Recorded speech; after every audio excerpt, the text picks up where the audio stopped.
નમસ્કાર દર્શક મિત્રો, ગુજરાત ડિવિઝન ન્યૂઝમાં આપનું હાર્દિક સ્વાગત છે। સમાચાર ગુજરાત પત્રકાર એકતા પરિષદનું દાહોદ જિલ્લામાં ભવ્ય અધિવેશન યોજાયું। દાહોદ જિલ્લાના ધાનપુર તાલુકામાં આવેલા રતન મહાલ અભયારણ્ય ખાતે ગુજરાત પત્રકાર એકતા પરિષદ ભવ્ય અધિવેશન યોજાયું હતું। તારીખ 18/2/2026ના રોજ બપોરે 12 વાગ્યા યોજાયેલ આ કાર્યક્રમમાં રાજ્યના વિવિધ જિલ્લાઓમાંથી મોટી સંખ્યામાં પત્રકારો ઉપસ્થિત રહ્યા હતા। અધિવેશનની શરૂઆત જન ગણ મન સાથે દીપ પ્રગટાઈ કરીને કરવામાં આવી હતી।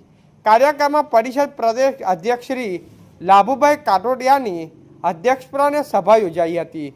શ્રી જસુભાઈ ભુડિયાએ રતન મહાલ ઇતિહાસ અંગે માહિતીસભર ઝાંખી રજૂ કરી હતી। મચસ્થ મહાનુભાવોનું ફૂલહાર અને શાલ હોડાને સ્વાગત કરવામાં આવ્યું હતું।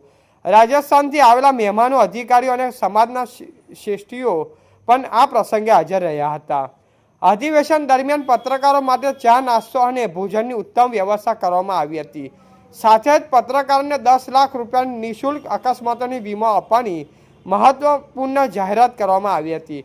ફોર્મ ભરનાર પત્રકારોને 15 દિવસમાં પોલિસી આપવામાં આવશે તેવી માહિતી આપવામાં આવી હતી। મહિલા વિંગ દ્વારા કુદરતી વાતાવરણમાં ગરબા યોજાયા હતા। સંગઠિત થાઓ, એક બનોના સૂત્ર સાથે પત્રકાર એકતાનું મહત્વ ઉજાગર કરાયું હતું।